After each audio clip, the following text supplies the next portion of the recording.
Ricky Stenhouse Jr. is a Daytona 500 champion. We'll take a look at all aspects of that story. Plus, we'll talk with Ricky, his winning crew chief, and we'll hear from Brad Gillie, Alexis Erickcon, and Kyle Petty right here on Fast Talk.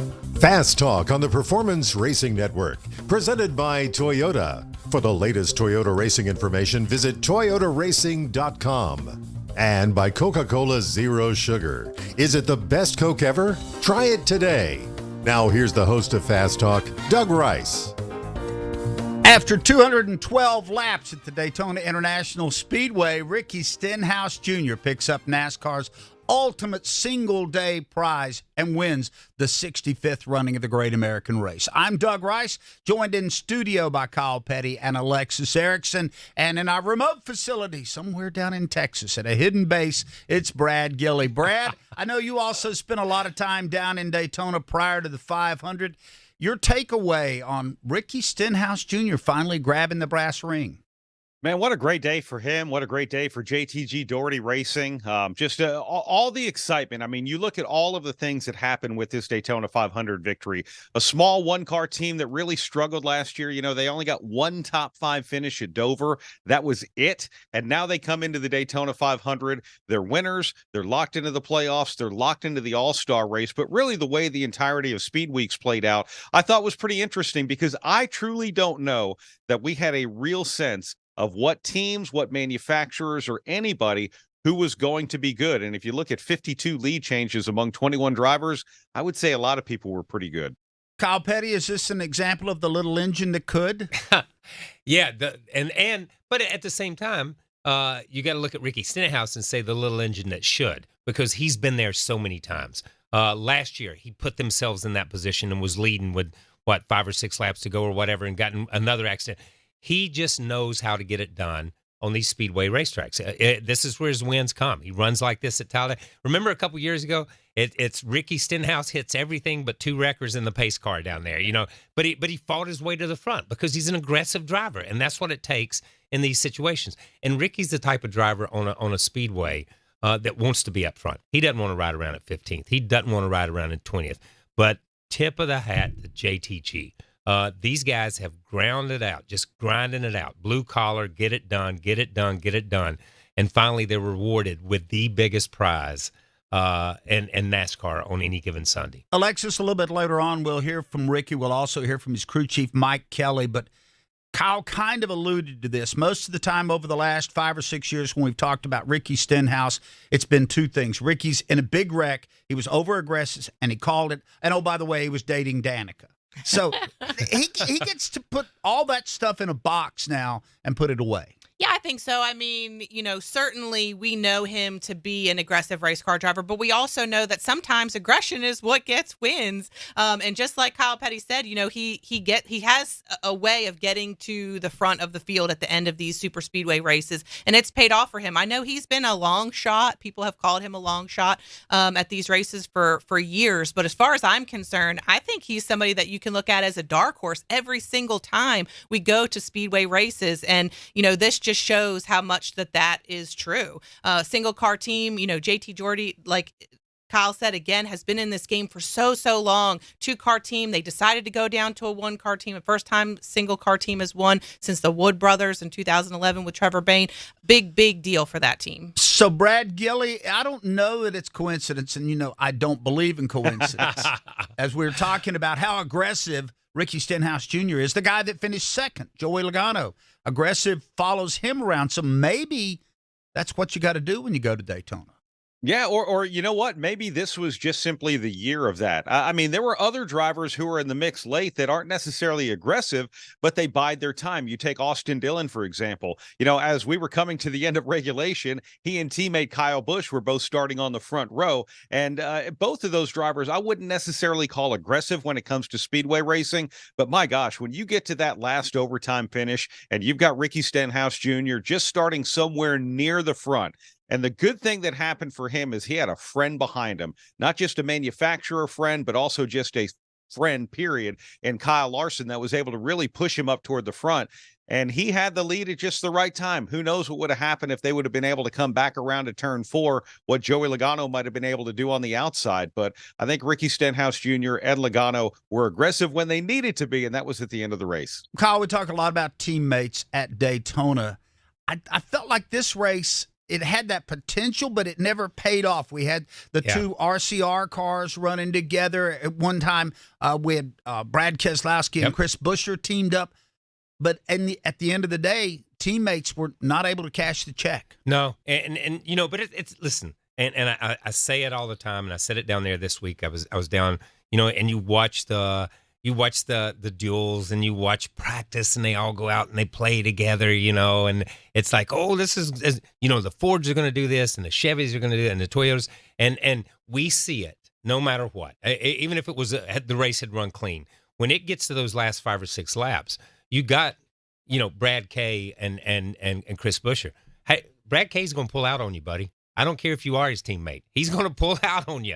That's the way. This is the Daytona 500. We saw Austin Cindric send his teammate into the wall last year. You know, when you get down to 3 or 4 laps to go, it's all well and good. But sometimes that's just, I don't want my teammate. You know what I mean? Because I don't want to have to slit his throat when I get to the end. I want somebody else that I get to slit their throat. You know what I mean? Because the thing is, I've got to live with that guy for the next 2 or 3 years, or the length of his contract or the length of mine. But it never came to that because of the way the race played out.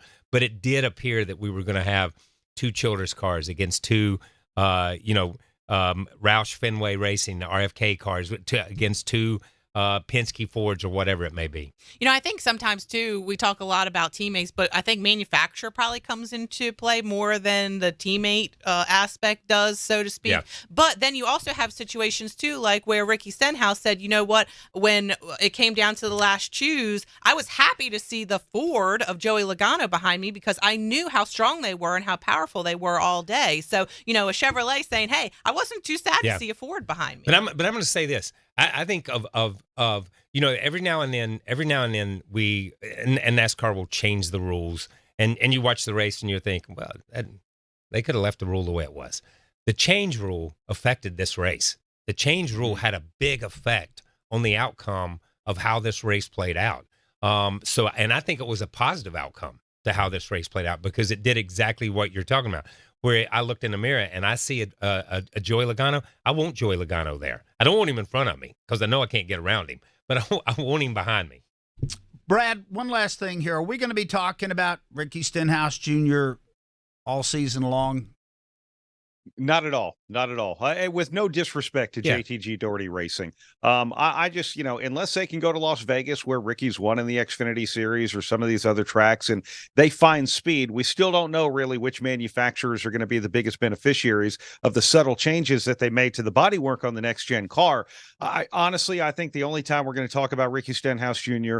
is when we go back to Daytona, when we go to Atlanta, when we go to Talladega, or if we start to get a large number of winners throughout the regular season and they get to be in jeopardy of potentially missing the playoffs even as a winning team. Yeah, and I agree. And I want to add this. I think there are the Hendrick teams, and even inside the Hendrick teams, even inside the Penske organization, inside all these teams, there are specific drivers that the racetracks match their talents. They're just special one-off players. We saw it with Marcos Ambrose when he drove this 47 car. Mark him down for Sonoma and Watkins Glen. He's the guy. This car's going to run up front. Mark down, go ahead and circle all the speedway races. This car's going to run up front. But who's going to rise to the top that we're going to talk about week in and week out are the Kyle Larsons, are the Kyle Bushes, are the Kevin Harvicks, are the same guys. They're going to go right back to the top. So there'll be moments we talk about, but these are specialized drivers. Listen, Michael McDowell, we talk about him more at Daytona than the rest of the year. It's a downhill slope, and that's not a knock against Michael. It's just that's where they perform the best. Be curious to see. I want to talk about Ricky more, but I'm kind of going to agree with Brad. Prove us wrong. Go to California, go to Las Vegas, and show up in the top 5, and maybe we'll change our tune. By the way, Fast Talk is brought to you by Toyota. For the latest Toyota racing information, visit ToyotaRacing.com. And we will visit with the winning crew chief when we come back to Fast Talk. Are you or someone you love struggling with an addiction to drugs or alcohol and want to be set free from the chains of addiction? Then call Addiction Helpline America right now to get the help you need. From drug and alcohol addiction to dual diagnosis treatment, we provide a confidential helpline to help people like you get sober and live happy, substance-free lives. Treatment helped me get my life back. I was so addicted, the only person I could focus on was myself and what I needed. I hit rock bottom and lost everything. Through treatment, I was able to overcome those demons and focus on my family again. I used until I overdosed and almost died. That was the end of the road for me. After seeking treatment, I now have hope. I learned skills that help me deal with life on life's terms. 800-646-4407. 800-646-4407. 800-646-4407. That's 800-646-4407. I'm Joey Logano, and you're listening to Fast Talk on the Performance Racing Network.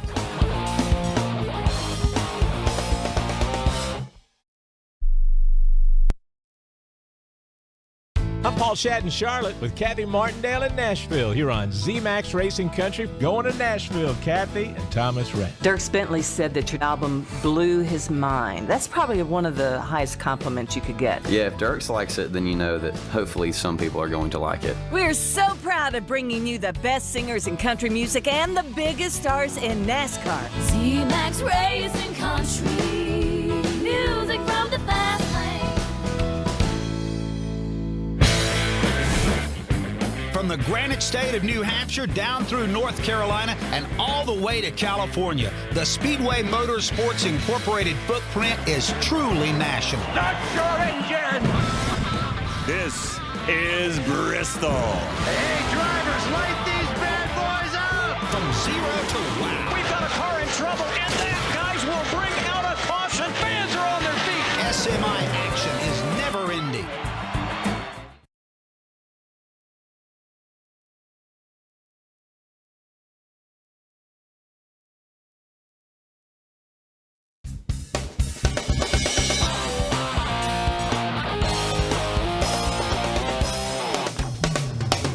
They've had a little bit of time for it to soak in, so we get a chance now to chat with the winning crew chief of the Daytona 500, the 65th edition, and that's Mike Kelly. Mike, how does it sound to be introduced that way?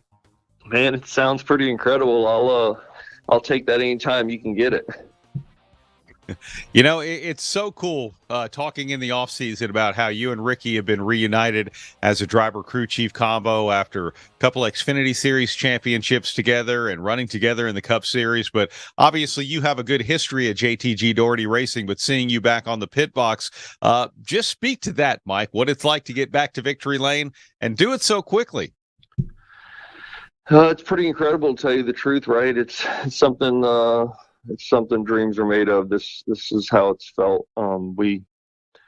We had an opportunity. I had an opportunity to, Tad, Jody, Gordon, Ernie all approached me with this opportunity last year, and I jumped at it because of Ricky and our relationship, and just the belief in what I had in JTG and the people there, and all the parts and pieces that I believe that I could maybe make a difference. Never in a million years did I expect that it would be, winning the Daytona 500 right off the bat. But those are one of the races that I felt like we had a really good chance. Obviously, Ricky's an incredible speedway racer, and the cars and the parts are really equal. So if we did our jobs and came down here and did it, that I wouldn't be surprised that we did win. I just would be surprised that we won that quickly, and appreciative of it for sure. But yeah, no, it's incredible. You talk about believing there. There was a story that came out yesterday about a note that you guys wrote for Ricky in his car about "We believe." I'm curious how much of a crew chief's job is nuts and bolts, and how much of it is psychologist and coach? Well, that's probably a great question, and I don't know. I don't know that every crew chief and driver have the relationship and the history that me and Ricky do, but I imagine most of them do think the same way. And the note was something that I had done in our in our history before at times when I felt like, hey, he needed to hear this from me, and it doesn't need to be across a radio or need to even be something I say to him. It would just be something that I would write and put inside the car, and it would just be something between me and him, and it wouldn't be spoke of later. Yesterday morning was an odd day, and I've told people this, and I told people this yesterday, that I woke up and it was eerily calm for a Daytona 500 race day. I got up at 3:30, couldn't sleep. I think our car was the first one to roll to tech. I was excited about the day. I knew we had a good car. And the very last thing I did out there on the starting line was I grabbed a piece of orange duct tape out of our box and I wrote "We Believe" and "We Believe Today" on it. And I just stuck it above his roll bar. I didn't tell him. And I knew I didn't need to tell him. I knew he would see it and he would understand that all the employees at JTG and myself were behind him. Mike, for you, how big a change is it knowing that going forward, you're always going to carry that tag of being a Daytona 500 winning crew chief? Doug, I didn't last night. It didn't sink in, and obviously with the celebration with our sponsors and teammates or team, and last night it didn't sink in. But I remember this morning I was walking with my wife to the media center, and I told her, I said, she's like, man, you won Daytona. And I said, that is true. 100%. We are Daytona. I'm a Daytona 500 winning crew chief. But there was a point where I almost didn't think I was going to crew chief again because I didn't know that I wanted to. The grind is hard. I've done this for 27 years. And I was okay with, I kind of like some of the other roles I've done in the last few years. But I also, if I told you I wasn't bitter that I had never won a cup race as a crew chief, it bothered me. I felt like the job wasn't done. I felt like I let it go. I let it go too easy. So to say it's the Daytona 500 winning crew chief is incredible. But to say that I have won a race as a crew chief, it basically makes me feel like the rest I'm playing with house money. Wow, that is incredible, and incredible to hear the way you describe that.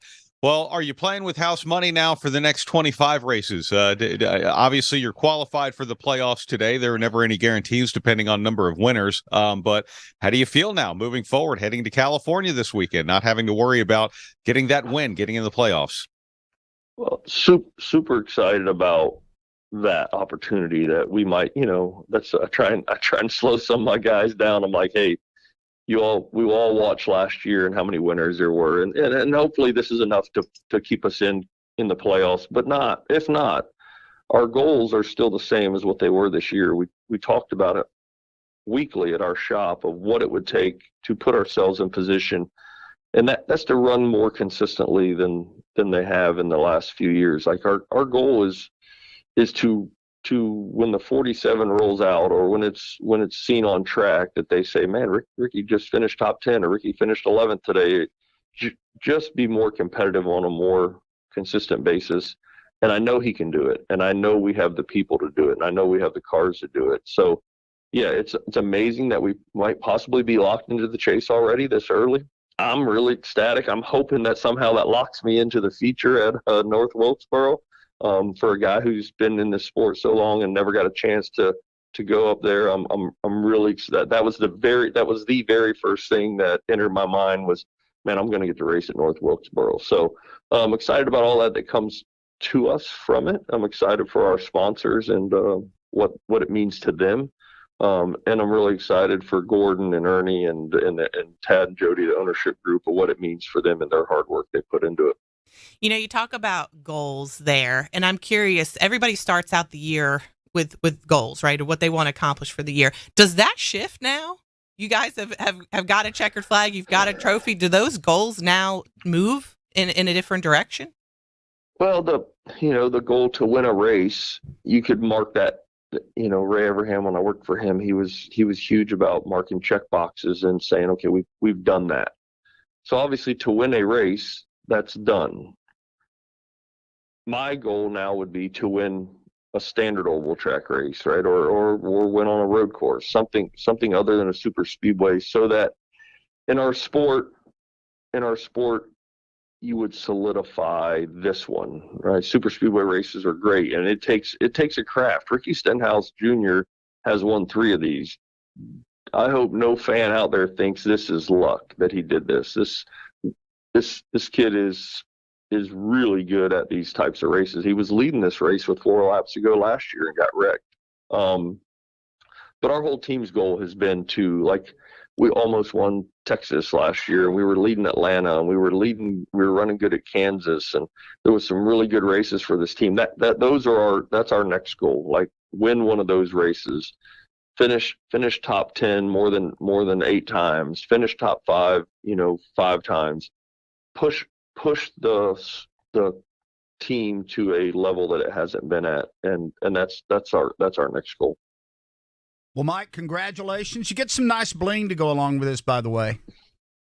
Yeah. They presented me with the ring last night, and I have it on my finger right now. And it's an amazing piece of art that you will cheer. For us in this sport, it's about collecting rings and about collecting trophies. And the ones I'm getting to take home from here are incredible. Well, Mike, it's kind of warmed my heart to hear you talk today. So congratulations. Go on and enjoy it. And, let the future take care of itself. Enjoy the now. I will. I appreciate it, guys. Have a great day. Thank you. Thank you. So great to hear from the winning crew chief always, but especially after the biggest race of the season. Mike Kelly, congratulations to him. Coming up next, we talk to the winning driver, Ricky Stenhouse Jr. Why has Toyota racing fan Jess filled her Tundra up to the brim with bell peppers? I think we can fit one more box. It's because NASCAR season is back and she's doing her part. Every race last year I ate one. Christopher Bell finished in the winner's circle. The sweet taste of impending victory. To accomplish greater things this year, everyone plays a part. Be part of the action at toyota.com/racing. Toyota, let's go places. NASCAR is a registered trademark of National Association for Stock Car Auto Racing, Inc. When it comes to maintaining your engine to run at peak performance, trust Z-Max Micro Lubricant. Z-Max soaks into metal, and it's so easy to add to your oil or gas to disperse carbon buildup in your engine, fuel system, and transmission. Protect your vehicle's engine to the max with Z-Max. Check us out at zmax.com or visit us on Facebook and Twitter to find out more about our full line of products. Z-Max for your car, big rigs, small engines, firearms, and more. That's Z-Max Micro Lubricant, available at your favorite auto parts store. I'm Matt DiBenedetto, and you're listening to Fast Talk on the Performance Racing Network.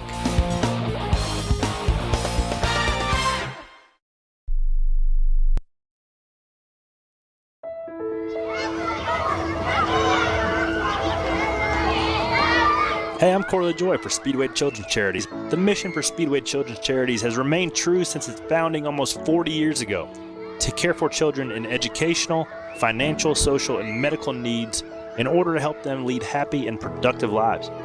So many children have benefited from our group in the past, but we need your help now more than ever. Our local chapters are more than just fundraisers. They are partners in change, working with a broad range of people and organizations to help children in their communities. Want to make a real difference in a child's life? Start by heading to speedwaycharities.org today. Make a donation, volunteer, or attend one of the dozen fundraising events we host at our chapters. There's so much we can do when we all join together. So let's start today. Again, visit speedwaycharities.org to learn more. I thank you in advance for your help.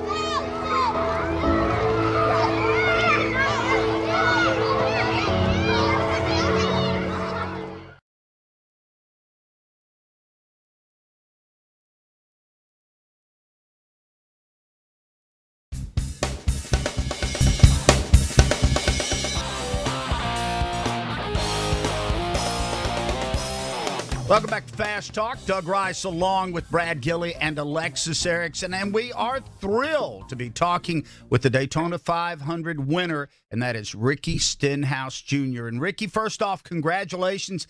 But then, do you realize how this changes everything for you moving forward, that no matter where you're going to be introduced, this win, this victory is going to follow you the rest of your life?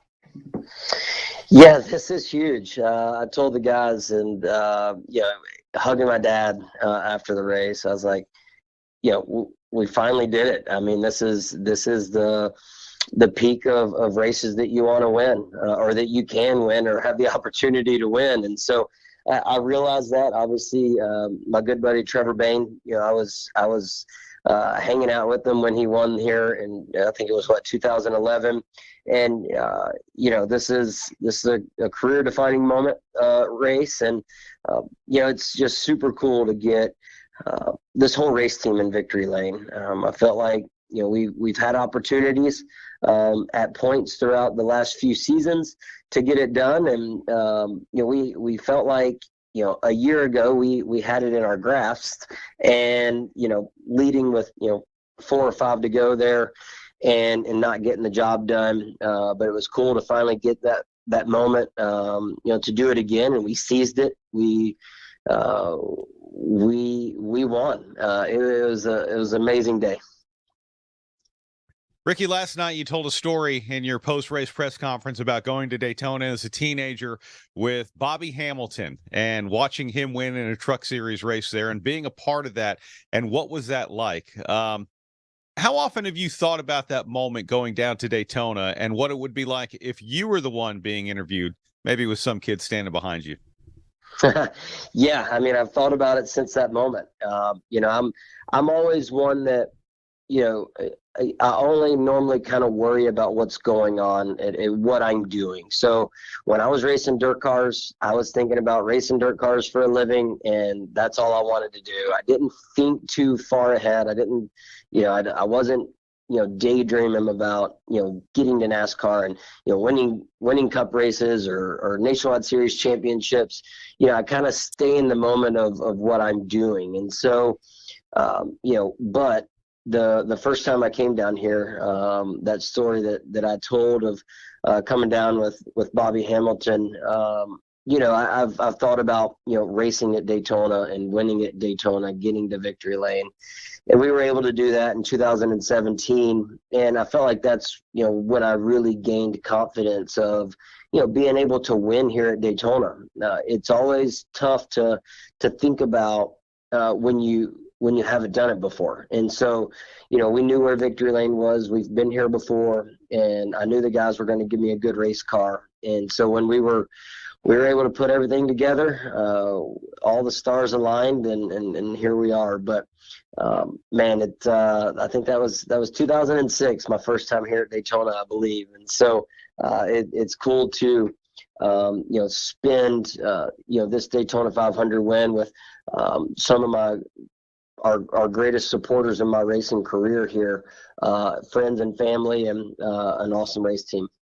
We talked to Mike just a few moments ago, and he talked about how yesterday had a eerie calmness to it, he thought, before the race started. But I saw in your post-race availability yesterday, you said you were a little nervous, and you don't typically get nervous. Can you just talk about how yesterday went for you, kind of from start to, obviously spectacular finish?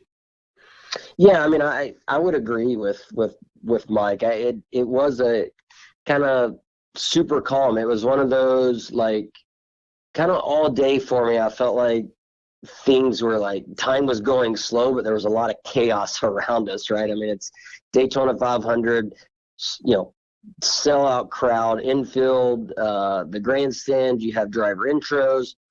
We have a ton of people here from Kroger and Cottonelle and all of our partners, that are on this race team. We had over 100 here, I think, this weekend. And so, it was eerily calm around us. I felt like time was moving slow, but I felt good as soon as I woke up. My wife Madison and I went to the gym, got a little easy warm-up workout in, and I just felt good. But I was also, at the same time, I had some like nervous energy, and I was like, I could tell something was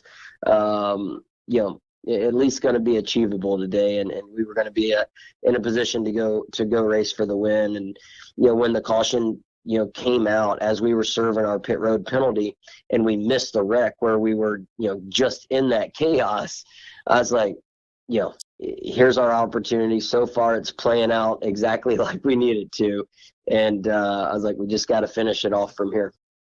Ricky, I'm sure you're familiar with all the numbers now, but it's been over 2,000, had been over 2,000 days since you'd been back to Victory Lane in the Cup Series. Was there any time during all of that that you thought, I don't know if this is all going to work out again? Definitely. You definitely get that feeling sometimes. And so, I mean, this sport's tough, but I look at people's careers that have been in the sport a long time. You look at, Martin Truex Jr., who had won here and there, and then all of a sudden, he goes on a tear or wins a Cup championship and, is contending for races week in and week out. You look at Joey Logano, won some races, gets in the right position, and, is a Cup champion, Daytona 500 champion, and is always contending for wins week in and week out. And so, I just keep pressing along. I don't feel like I'm done. I feel like I got a lot of racing left, and I feel like I learn each and every week, even not winning. And I feel like my notebook of my driver notebook is thick. It's just making sure that I continue to use that and continue to learn each and every week. And so, this win is huge for me, to get back into, Victory Lane and continue to try and get here more often. Ricky, when you won your Xfinity Series championships, you did that on the strength of a lot of great mile-and-a-half finishes as well. And I know you even talked about that's really still where you feel comfortable. Hey, coming up, we've got an intermediate track of California this week. We go to Las Vegas the week after that, where you have won in Xfinity. Why not Ricky Stenhouse Jr. in Victory Lane more this year?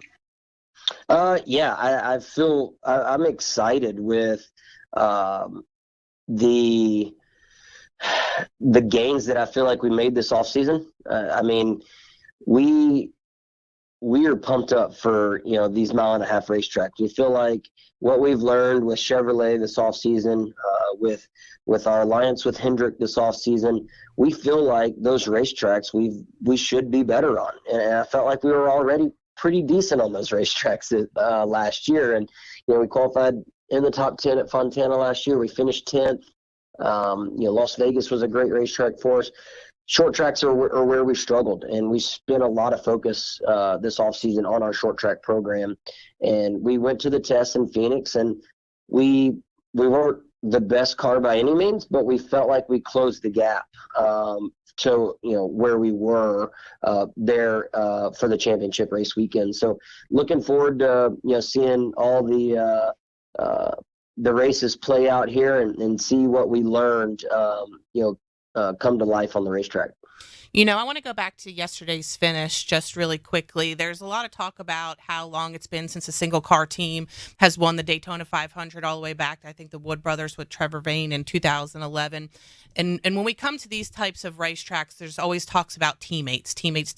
And being a single car team, that sometimes can make you feel maybe a little lonely out there. But you talked about shaking and baking with Kyle Larson and some of the other drivers that you had, some fun with yesterday in the closing laps. Can you just talk about those relationships and how even though you guys are connected by manufacturer, you're not necessarily teammates, but you still find ways to help each other on the racetrack?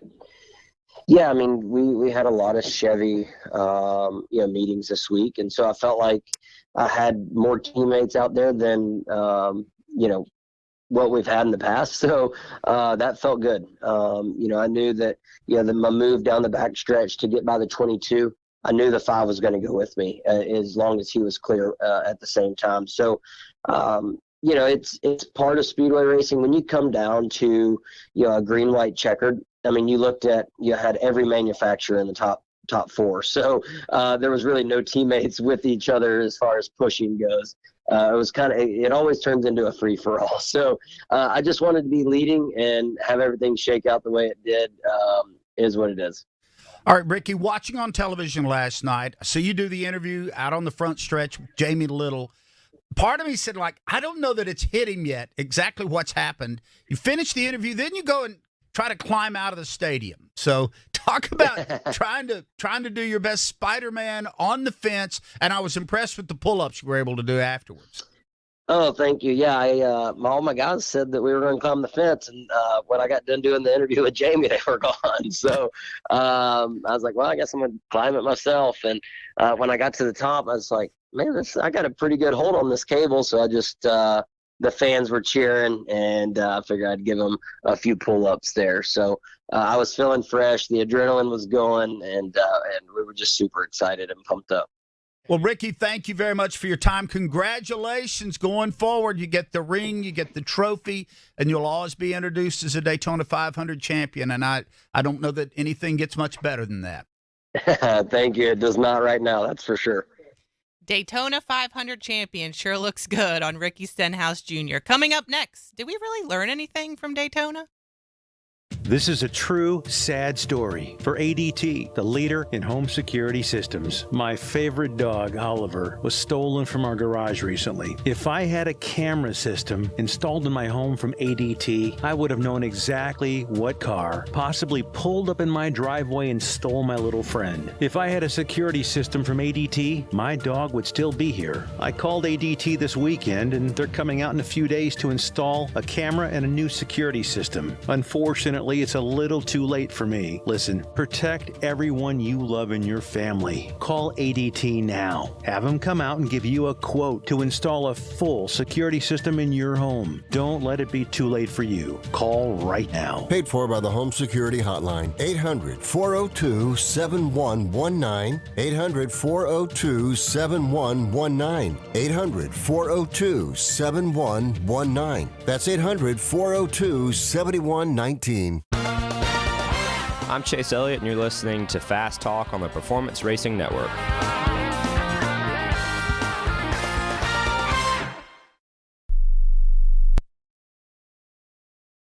Hey, I'm Paul Shadden-Charlotte with Kathy Martindale in Nashville on the Performance Racing Network. This is Z-Max Racing Country Classics. Let's head to Charlotte now and join Paul with Chase Elliott. Tell me this, growing up as Bill Elliott's little boy, did you know Rick Hendrick at all? The first time I ever spoke a word to him was when I was about 15, and we were just talking racing. Z-Max Racing Country Classics. Mike Rowe here with a gentle reminder that civilization is held together by pipes, wires, and cables. It's true. There are over 5 million miles of gas lines, power lines, fiber optic lines, water lines, and sewer lines, all buried beneath your feet. And every 60 seconds, somebody digs into one. Look, if you're thinking about digging around, do yourself a favor and call 811 first just to find out what's down there. Trust me, you don't want to find out the hard way. Call or click 811 before you dig and visit safeexcavator.com for more info.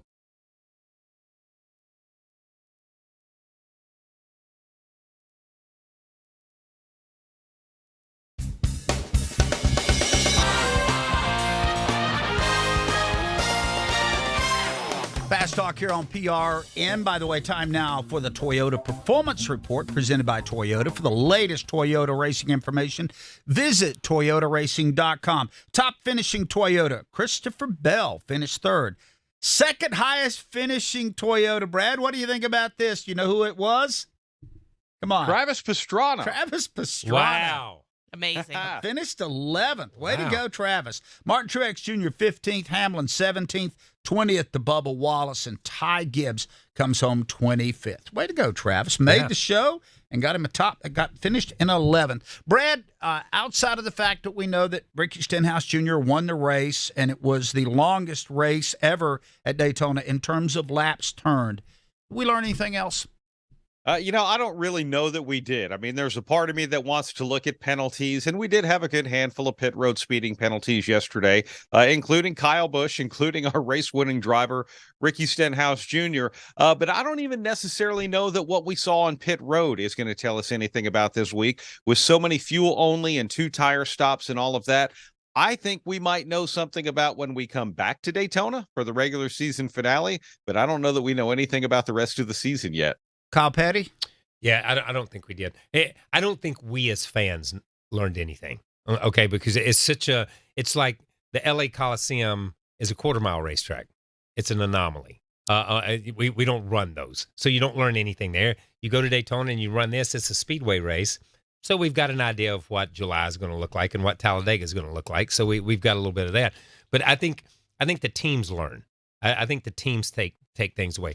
Long many years ago in this sport, and another century and another galaxy and another time, far away, they ran Riverside first before they went to Daytona. Mm-hmm. And that was always great for a team like Kyle Busch and Richard Childress this year, to get a race under your belt, to talk to your crew chief, to understand the way things work, for your pit crew to understand how that driver comes into the pits and that. So I think the teams, from an experience standpoint, the Coliseum and here helps that communication as they move in. But I don't think we learned anything about what the season's going to be as we move forward. Yeah, communication and new roles for sure. But as far as like, what to expect come California or Las Vegas or, any other racetrack on the circuit really besides Talladega and maybe even Atlanta. No, but I think hasn't it always kind of been like that? I mean, Daytona has always kind of been an anomaly in that way because there's so much effort put into this race. And really this race is more about getting the checker flag and getting the trophy But I will say this, and you're right. But I will say this, Daytona always, if you go back to Bobby Allison, if you go back to Richard Petty, if you go back to Dale Earnhardt Sr. and all the years that they came up short. But if you go back to those years, those guys would roll out of Daytona in the 80s or roll out of Daytona in the 90s and even the early 2000s. And that momentum would carry the rest of the year. And they had a team that could capitalize on that momentum. A lot of times we have teams that go to Daytona, and we talked earlier, and Brad said, will we be talking about the 47 and Ricky Stenhouse long term? I don't believe so. And I agree. And that's not a knock. He's just not a Hendrick organization so that momentum you can't capitalize. And a lot of times that momentum carried those guys on the championships. And I don't see that happening for the 47 and Ricky Stenhouse. The one thing I think we learned, and this doesn't really have to do with on track as much as it does about the sanctioning body, they still have not figured out how to decide at these big tracks quickly who won the race. Amen. Amen, brother. I have a solution. I'm with you on that. What you got, great Brad? solution. What have you got? All right, look, here's the deal. I've been preaching this for a while. When you see the caution graphics on television that pop up, that's probably about a 2-second delay from when they actually hit the button. When we get to an overtime restart, why they don't have one camera with a little picture-in-picture on an actual caution light that almost lights up instantly when the button is pushed while we're watching the whole race play out is beyond me. A lot of people thought Joey Logano won the race last night because of when we saw the graphics. I can remember a Talladega race in the playoffs when Kevin Harvick had car trouble. He caused a caution, and it was like, wow, Dale Earnhardt Jr. just won. Oh, no. It was actually Joey Logano because when the caution really came out was about 2 seconds ago when Logano was still leading. Just put one camera on a caution light. That's all you have to do. Maybe put a camera on the guy whose finger's on the button. I was going to say, let's have button cam. Yeah, I'm with you on that. Sponsored by Target. That's a great idea. I'm with you on that. Love it. I'm with you. Yeah, button cam. It's simple. It's easy to do. Listen. We have a photo from the 1959 Daytona 500 of those guys. We should be able to, in 2023, have a photo that we can show people and say, there it is, people. Yeah. There it is. We're just taking somebody's word that's the way it is. Yeah. You know what I mean? And we went back and we reviewed it. Well, who is we? Are they the first cousins of they? They said, it's got to be. You know what I'm saying? So I want to see proof. And it's not like this isn't something that doesn't happen all the time. It happened Saturday. And it took way longer. I mean, I will say it took way longer on Saturday for them to decide that Austin Hill was the winner. Than it took them to decide that Ricky Stenhouse was the winner yesterday, but still. Kyle, my mom always used to say, they is the devil. They is the devil. They is the devil, Where baby. are you going? Well, they said we were going over here. And Mom would look at me. She'd go, they is the devil. They is the devil. You know what? That's Mom good. was right about that. Yes, she is. All right. Coming up, we're going to do a couple of wonderful things, including green flag, black flag. Why has Toyota racing fan Jess filled her Tundra up to the brim with bell peppers? I think we can fit one more box. It's because NASCAR season is back and she's doing her part. Every race last year I ate one. Christopher Bell finished in the winner's circle. The sweet taste of impending victory. To accomplish greater things this year, everyone plays a part. Be part of the action at toyota.com/racing. Toyota, let's go places. NASCAR is a registered trademark of National Association for Stock Car Auto Racing, Inc. Whether your engine runs daily or only when you need it, Z-Max Micro Lubricant is the force you need against carbon buildup that can damage your engine. Combustion causes carbon and other harmful deposits to build up on your engine, fuel system, and transmission. And carbon is like sandpaper rubbing against your engine's internal parts. You don't want that. You want Z-Max Micro Lubricant. It soaks into metal and keeps your vehicle running at peak performance. Find out more at zmax.com or visit us on Facebook and Twitter. Protect your engine to the max with Z-Max. I'm Eric Jones, and you're listening to Fast Talk on the Performance Racing Network.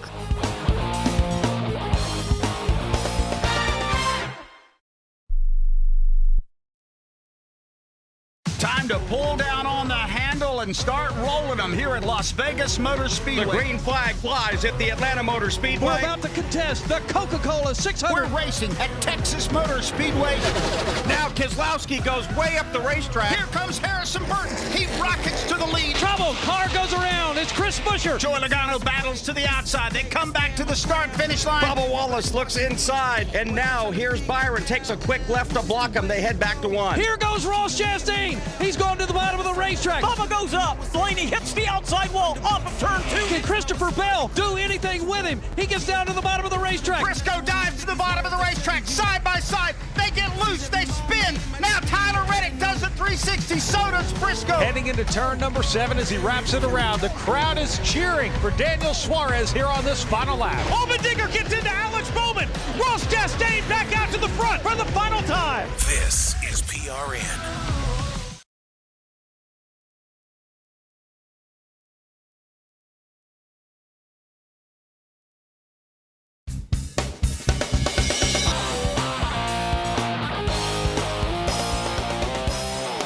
It's really nice to be actually talking about actual races right now. I feel like we've come out of the dark ages of the off season. So we got Ricky Stenhouse Jr. He won, but it is time now for this little feature. It's time for another edition of Green Flag, Black Flag.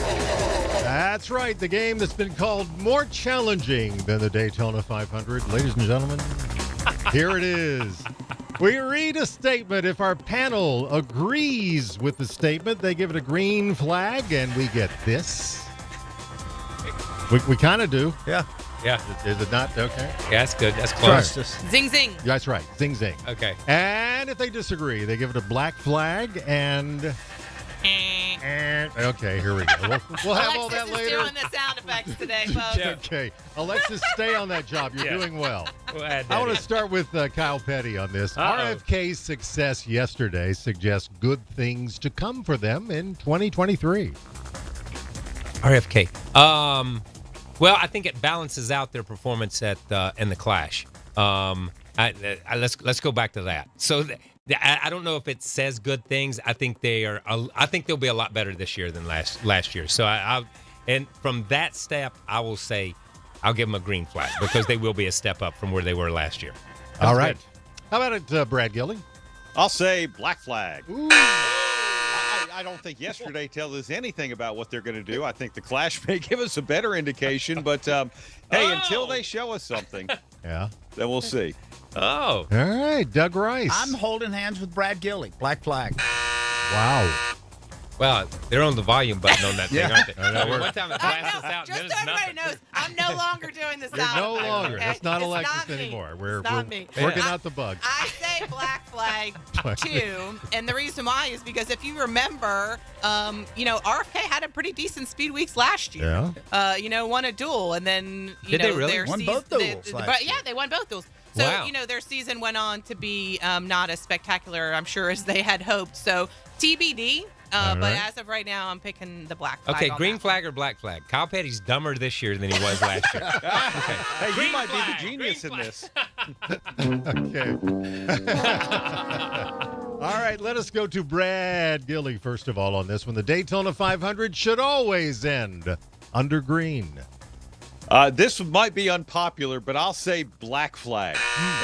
And I know, here's why. And look, a lot of people are like, why does it end under caution? Hey, if we tried an unlimited amount of green, white checker finishes, first of all, we would probably destroy just about all of the field, and we might still be racing right now. For me, once they hit that white flag, I look at the fact that the start-finish line is at the front bumper of that leading car, and it could end at any time that there is a wreck. I love the fact that NASCAR does everything they can to try and get a green flag finish. Not always going to happen that way, and I would hate to make the rule that says it has to. All right, Doug Rice. Once again, I'm going to echo what Brad said. I don't think we might never finish that race if you had to end it under green. All right, how about Alexis Erickcon? Yeah, I'm going to say black flag too, because I feel like there would get to be a point where it was just unsafe. It would be just unsafe. So okay. No. All right, Kyle. Yeah, they should end it at 500 miles because that's what it is, the Daytona 500. Caution, red flag. I don't give a rat's rear end. I don't care about the fans sitting in the grandstand. It's the Daytona 500, not the Daytona 525, not the Daytona 580, not the Daytona 502 and a half or whatever. It's the Daytona 500. So there's another Kyle that agrees with you, by the way. Yeah, give it whichever flag. Yeah, no kidding. Give it the BS flag if you want to for that one. I don't care. Whichever flag you want to give it. All right. We'll go to Doug Rice on this one. We didn't learn anything from Daytona. Absolutely. Green flags. Don't learn a thing. It's on an island all by itself. The real season starts probably about a month from now. Really? Okay. Yeah, green flag. Yeah. No doubt about it. Yeah. Kyle, what do you think? Yeah, we learned that there's beach erosion. The beach is washing away in Daytona Beach. That's all I really learned. Did you know that? I know there were some condos that were not Yeah. open. That's right. It's going away. So that's all I really learned at Daytona this year. Nothing about racing. Okay, Brad. All right, I'll buck the trend a little bit and say black flag. Not because I disagree, but here's what we learned. We learned that pretty soon, if we keep having more winners, that we're not going to have an open when we get to the All-Star race because everyone will have run and already be qualified for it. Good point. Having Ricky Stenhouse Jr. puts us close to 30 cars, not quite, but almost there. Wow. All right, President's Day question real quick. We'll start with Alexis. Uh-oh. Oh, God. If Abraham Lincoln were alive today, he would have his own podcast. Oh, yeah, green flag. Yes. Yeah, green flag. I'm pretty sure everybody has their own podcast. And if you these come up days. with a name and for I don't it, even know it. Yeah. Yeah, if you come up with a name for it, bonus points. Yeah, Kyle, what do you think? Yeah, I'd say green flag for sure. And he would have to sue. He would have to sue. What's his name? Corey LaJoy for stacking pennies. Yeah, there you go. That was. How do you like that? Well played, Kyle. Well played. Stacking pennies. Love it. Brad Gillie. Wow, yeah, green flag. Like Alexis said, doesn't everybody alive today have a podcast? Yes. And Doug Rice? I would tune in regularly to hear the Four Score podcast. That's it. Right. He would be. I was thinking he'd be Four Score guy. Yeah, there you go. Okay. And it would be a NASCAR podcast. Yeah. Oh, yeah. Of course it would be. Yeah, for sure. Not that there are already enough of those. All right, when we come back, one last thing. If you served in the Marine Corps, by now you know about the contaminated water problem at Camp Lejeune. If you were stationed or worked at Camp Lejeune from 1953 to 1987, you probably have a lot of questions. We have some answers. You could be entitled to compensation. Billions of dollars are being allocated to pay for damages to anyone stationed at Camp Lejeune during that time. Unfortunately, it appears that officials may have known the contaminated water problem existed and did little to protect their men. The Semper Fi code was not honored.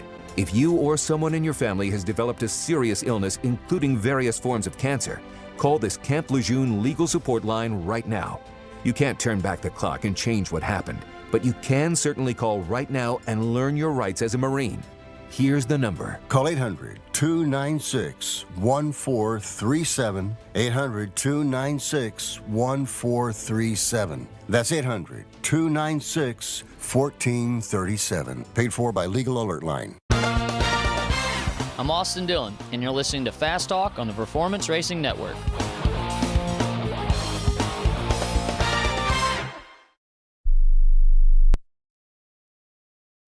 Are they old school fans hoping that poor attendance in these new places will force NASCAR to move the whole schedule back to its southeastern roots? Well, that horse left the barn a long time ago, and the barn burned down. So much of this is right place, right time, and just being fortunate enough to avoid the calamity. Not every sporting event is going to have a great ending. We have to live with that and celebrate the history, and to me, Indianapolis belongs on the oval. The O'Reilly Auto Parts Pit Reporters on the Performance Racing Network. The Grassroots is where the hometown heroes of Friday and Saturday nights are and where the future stars of NASCAR are made. The stories and journeys from the grassroots are always unique. Whether it was the excitement of her championship at the track her grandparents helped build, the loneliness of his first win without his father there to hug him in victory lane, or the track their mama warned them about, PRN's At the Track covers the people of America's baddest bull rings. PRN's At the Track, relentless passion for grassroots racing.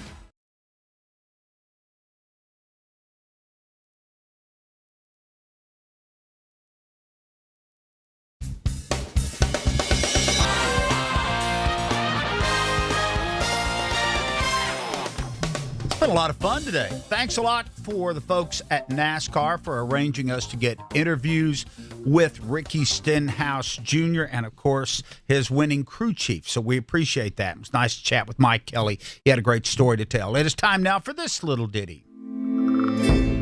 One last thing. All right, Alexis, we got you teed up. What you got for one This last little thing? ditty, Jack and Diane. Diane. I'm sorry. Every time you say that, I right, feel like I have to follow up with it. Yeah. I on a chili dog. no kidding. No kidding. No, we don't have a lot of time before the show's over, so I'm just going to keep it pretty simple. I'm very optimistic about this season. I thought we had a fantastic. We keep calling them speed weeks, but there's not more than 1 week. Speed days. Speed days. In days. Daytona, it got me really pumped up for the season, and so I can't wait to see where we're going. 75th anniversary of NASCAR. I think it's going to be a fantastic year. Yeah. All righty, Brad Gillie.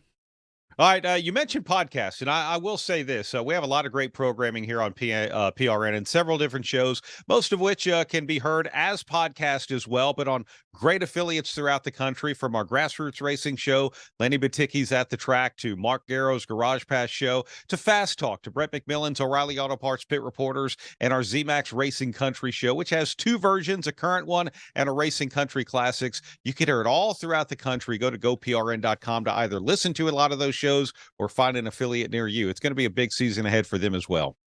All right, Kyle Petty, we got the ball on the tee here for you. Yeah. One last thing. One last thing is and I think my one last thing is, and I realized that at Daytona this year, just being down there, is 75 years.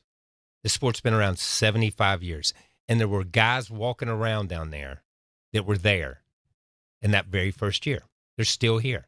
They may have been 15 years old. They may have been 12 years old.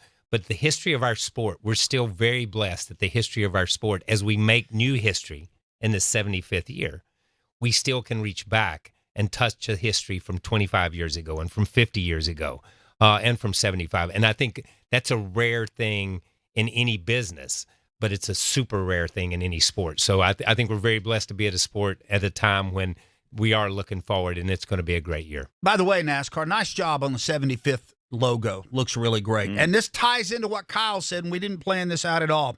But you're talking about history and people being around. We just found out this past week that Jimmy Carter has been placed in hospice care. Former president is 98 years old. Of course, he rose to fame out of obscurity, a Georgia peanut farmer from Plains, Georgia, who loved the Allman Brothers Band and quoted Bob Dylan in his speeches. And he was president, a one-term president. His presidency was rocky, to say the least. Inflation went through the roof. The Iran scandal and hostages taking paralyzed his administration. But after that, all of that, Jimmy Carter became a great leader and a wonderful ambassador for humanity by doing his Habitat for Humanity and all of the contributions that this man made post-presidency. So for Jimmy Carter in hospice care at the age of 98, that's a nice run. Thanks a lot for being a high-character person. We could use more high character in high places these days. And thanks a lot for also being a NASCAR fan. If I'm not mistaken, I think Jimmy Carter was the first one, Kyle, to ask the champion to come to the White House. To come to the White House, and he was the first governor of any state that had NASCAR drivers come to the governor's match in Atlanta there.